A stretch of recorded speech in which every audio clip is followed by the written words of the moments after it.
With Vegas being added to the calendar, that obviously speaks to the growth here in the United States. You living in North Carolina, you have seen it firsthand. Is it possible that the sport is growing too fast given the amount of races that continue to be added? Or is that something that you guys as teams welcome? We welcome it, and I think I'm not speaking for F1 now here, but I think they are aware of we need to stabilize what we have got now. We cannot keep on just throwing races in to have potential more. I think in the moment we need a period of stabilization, that people keep on watching it, and then we can think of expanding. And I think again, I don't want to speak for F1, but I think that is their thought behind this as well. I think Vegas is giving a big bump again, but then I think we need to see where we are at in 2 years with race in the US. But we never have to forget, in Europe we have got I think it's 7 or 8 races this year, and you would never say, oh, we shouldn't have a race in Spain because we have got one in Austria. People forget how big the United States are. They are one nation, but they are a big one, So a race in California is a lot further away from California, is a lot further away from New York than Austria from Spain. We never have to forget that. So I think there is room to grow it in the States, but I think we need to get a stable following before we expand first. You joked about losing half the team to Vegas, maybe. Have you ever been to Vegas on a holiday or anything, or will that be your first kind of extended spell in that city? No, I've been a few times to Vegas. I was there when I was in NASCAR. Obviously, I was there, and I actually was there when F1 had their presentation of the race last year in November. I was there, and I was amazed how many people showed up just for that event. It was they had the Red Bull and the Mercedes car driving around near the strip, not on the strip, near the strip, but there was more than 20,000 people there just attending that event. I was surprised. I was blown away, basically. Because you were also in COTA, weren't you, for the NASCAR race quite recently? I heard you on the commentary. Sounded very good. Did you think that F1 and NASCAR kind of can do a bit more together, can work together? Obviously, Gene's got the NASCAR team as well. We've seen a couple of times you guys have stuck an F1 driver in a NASCAR or something, but can the two sports actually work a little bit closer together to boost both brands? Yeah, I think that could be done. And therefore, obviously, when I was asked if I want to be a guest on their panel, it was like, is this good? And I think in general it's good for motorsport in the States. I think some people watched in just to see how little I know about NASCAR, and I think they were surprised how much I know about NASCAR. But and obviously I asked also F1, and F1 said, no, that's good. That's good. In the end, motorsport enthusiasts, I don't think they divide. I'm just watching NASCAR, I'm just watching F1. There's a lot of people which cross over, So I think it was a good thing. And if there could be done something more together, I wouldn't mind to help. But again, I cannot be everywhere, and I don't want to interfere with everything. I've got, as I said, a job to do in itself, running an F1 team, and I'm still not the best at that, So there is room for improvement there. So I focus on that one. I think your presence, though, showed great synergy, which was great to see in motorsport. I think you have such a unique perspective, having entered into F1 back in 2001.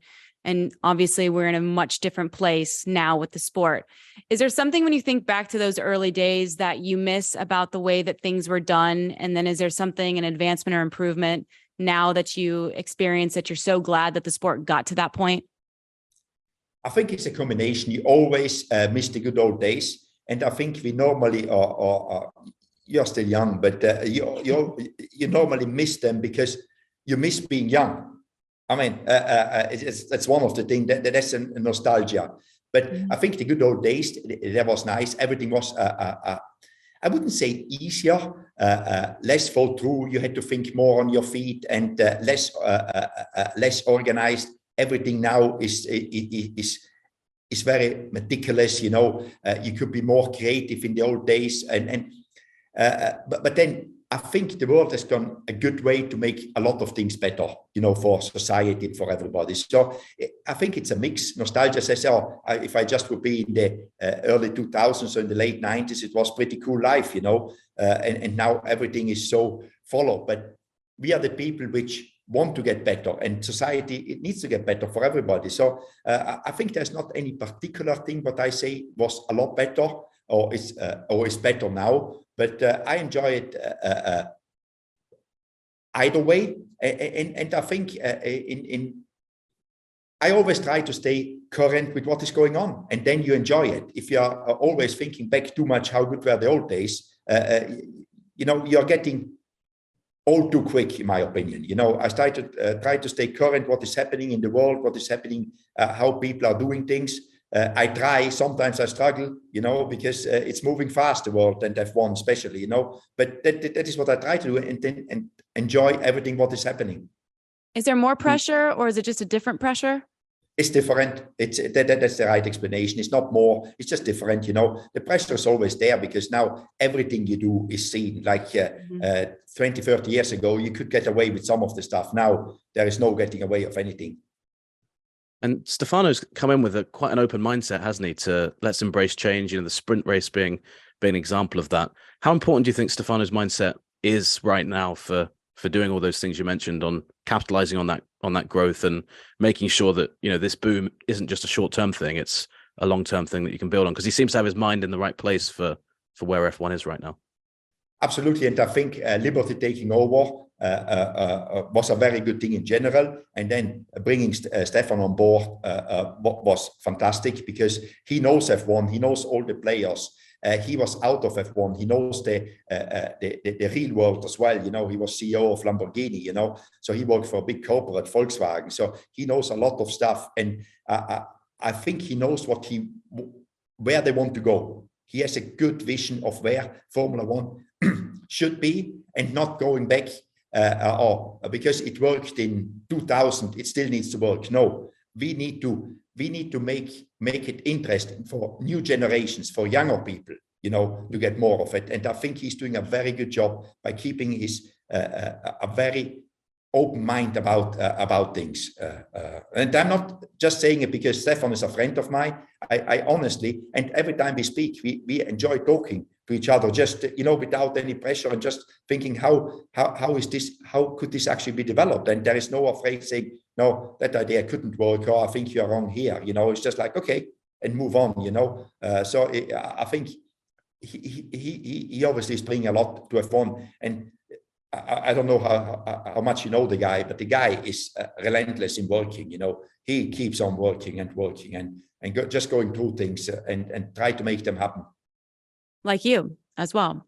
Before as you laugh and scoff, before we let you go, through our analytics, we have learned over time that there are a lot of Guenther Steiner listeners and fans on our show.